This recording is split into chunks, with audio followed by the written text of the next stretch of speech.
sampai 10. Untuk kuat. Kira sampai 10. 1, 2, 3, 4, 5, 6, 7, 8, 9, 10. 10. Sini tak?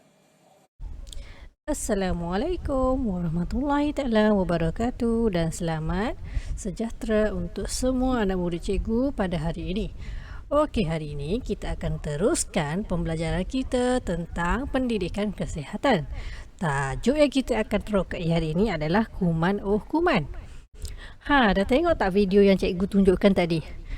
Kamu nampak kan seorang daripada rakan kamu sedang mencuci tangan. Kenapa agaknya rakan kamu mencuci tangan menggunakan sabun? Cuba kamu fikir, lepas tu nanti ceritakan dengan cikgu ya. Okey, macam cikgu ceritakan tadi, tajuk kita hari ini adalah mengenai kuman kuman. Kamu tahu tak sebenarnya kuman kuman ni ada pelbagai jenis bentuk rupa dia? Nak tahu tak macam mana rupa bentuk dia? Kejap lagi kita boleh tahu macam mana rupa bentuk kuman ni. Okey, baiklah. Hari ni apa yang murid perlu dapat? Kita tengok tajuk kita adalah tentang kuman kuman. Jadi objektif pembelajaran kita pada hari ini mengetahui maksud kuman dan cara kuman itu merebak. Okey, kemudian kriteria kejayaannya pula, murid berjaya mengetahui maksud kuman dan cara kuman itu merebak. Okey, baiklah. Aktiviti pembelajaran kita hari ini ada 3, iaitu yang pertama, kita akan membaca dialog dalam buku teks pendidikan jasmani dan kesihatan pada muka surat 83. Kemudian, kita akan mengetahui maksud kuman dan cara kuman itu merebak. Okey, kemudian yang ketiga, murid akan menjawab soalan dalam Google Form yang akan cikgu berikan nanti. Okey, baiklah, sekarang kita tengok dulu aktiviti pertama kita, iaitu kita akan membaca dialog yang terdapat dalam buku teks kamu. Ini gambar buku teks dalam buku teks kamu itu. Okey, sekarang jom kita baca sama-sama dialog ini. Yang pertama, dialognya adalah, Nata, apakah itu kuman? Kuman ialah organisma kecil yang menyebabkan penyakit. Okey, Nata ni dia ada seorang perempuan, dia bertanya kepada budak lelaki ni, nama dia Nata. Dia tanya apa itu kuman. Jadi Nata ni jawab, kuman ialah organisma kecil yang menyebabkan penyakit. Kemudian dialog yang kedua, dia bertanya lagi, adakah kuman bahaya? Ya, kuman amat bahaya. Jadi Nata ni dia jawab kepada budak perempuan yang tanya ni, dia kata kuman tu sangat bahaya kepada manusia. Kemudian dialog yang ketiga, dia tanya lagi, bagaimanakah kuman ini merebak? Okey, Nantan jawab, kuman dia merebak melalui sentuhan dan udara di sekeliling kita. Okey, kemudian dialog yang keempat, kuman juga merebak melalui makanan atau minuman yang kotor. Macam mana rupa makanan dan minuman yang kotor ni? Sekejap lagi kita boleh tengok rupa dia macam mana. Kemudian, terima kasih Nanta. Okey, selesai aktiviti pertama kita tadi, iaitu membaca dialog. Jadi kita teruskan kepada aktiviti kedua kita, iaitu kita akan mengetahui maksud kuman dan cara kuman itu merebak. Okey, sekarang kita perlu tahu dulu apa itu kuman. Macam yang diceritakan dalam buku teks kamu tadi, kuman ni adalah organisma yang sangat kecil yang boleh menyebabkan penyakit kepada diri manusia. Kemudian, hidupan kuman ni dia sangat kecil sehingga kan kita tak nampak menggunakan mata kasar kita. Mata kasar ni mata yang kita sedang melihat sekarang. Jadi kita tak boleh nampak kehidupan kuman ni macam mana. Okey, sekarang barulah kita boleh lihat apa jenis-jenis kuman yang ada dekat sekeliling kita ni. Ada 4 jenis kuman yang ada di sekeliling kita. Ada macam-macam rupa bentuk yang kita boleh lihat. Tapi kita tak boleh lihat menggunakan mata kasar. Kita hanya boleh lihat kuman ini melalui sejenis alat sains yang dinamakan mikroskop. Okey, kita tengok apa jenis kuman yang pertama. Nama dia adalah bakteria. Kuman bakteria ni selalu kamu dengar kan? Okey, rupa bentuk dia macam mana? Nampak tu.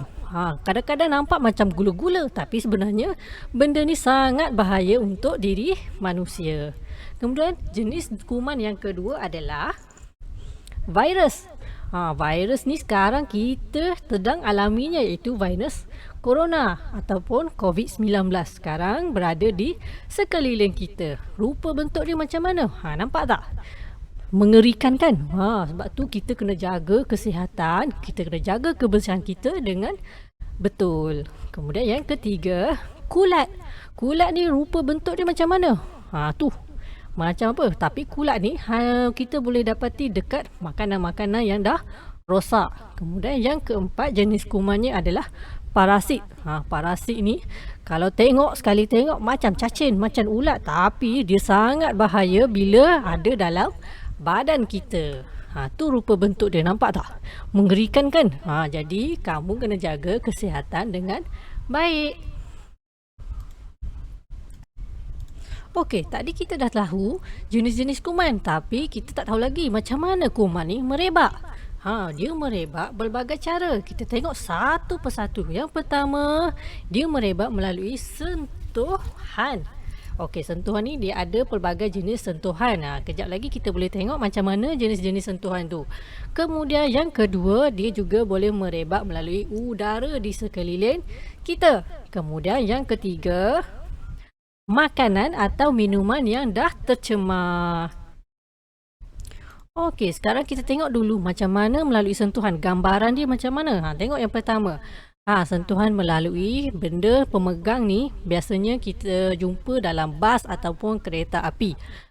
Dekat berpegangan tu macam-macam kuman sebenarnya kita boleh dapati. Sebab tu kena jaga kebersihan dan dengan betul. Kemudian yang kedua, pada butang lift. Dekat situ pun kita boleh dapat jangkitan kuman. Okey, kemudian yang ketiga melalui sentuhan sesama manusia.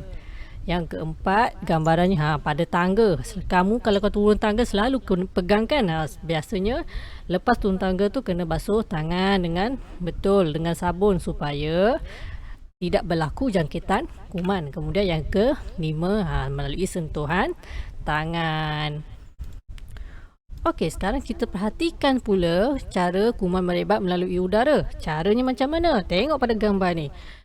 Budak lelaki ni sedang bersin.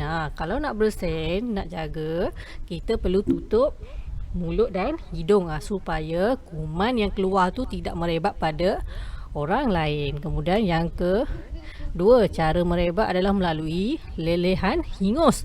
Sebab tu kita kena selalu sedia tisu ataupun kain untuk lap hingus supaya kuman tu tidak merebak melalui udara. Kemudian yang ketiga, melalui batuk. Melalui batuk juga kuman boleh tersebar. Okey, kemudian kita lihat cara kuman tersebar melalui makanan atau minuman tercemar. Tengok. Yang pertama, pada makanan ataupun minuman yang telah tarikh luput. Tarikh luput ni maksudnya tarikh yang telah lepas. Maknanya selepas daripada tarikh luput tu kita dah tak boleh makan atau minum minuman tu sebab dia dah tercemar. Kemudian yang kedua, melalui roti ataupun sesuatu yang dijangkiti kulat. Ini rupa bentuk kulat yang adalah dijangkiti. Jadi roti yang berkulat macam ni kamu tak boleh makan, bahaya. Kemudian yang ketiga, makanan atau minuman yang telah dihinggapi lalat. Lalat ni dia bawa kuman tau, dia bawa penyakit. Jadi kalau dah nampak makanan atau minuman tu dah disentuh oleh lalat, kamu tak boleh makan sebab bahaya. Lalat tu dia bawa penyakit. Kemudian yang keempat, minuman yang telah dicemari yang dah jadi berbuih. Jadi kita tak boleh minum lagi.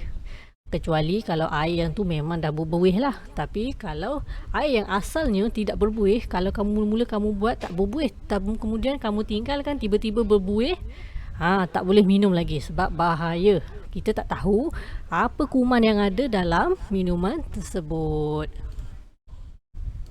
Okey, baiklah.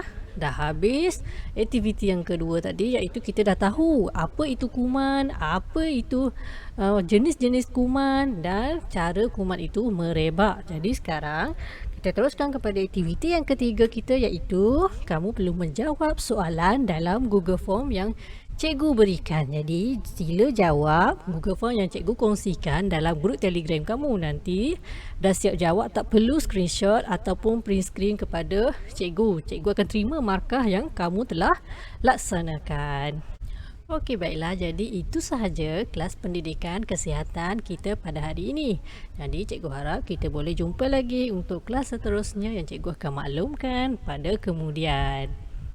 Jadi sekian sahaja kelas cikgu untuk hari ini. Cikgu harap kamu sentiasa menjaga kesihatan, sentiasa sihat walaupun berada di rumah, kerana musim sekarang musim yang sangat bahaya. Jadi sentiasalah jaga kesihatan, jaga diri, sentiasalah basuh tangan agar tidak mendapat penyakit yang berbahaya. Okey, itu saja. Bye. Assalamualaikum.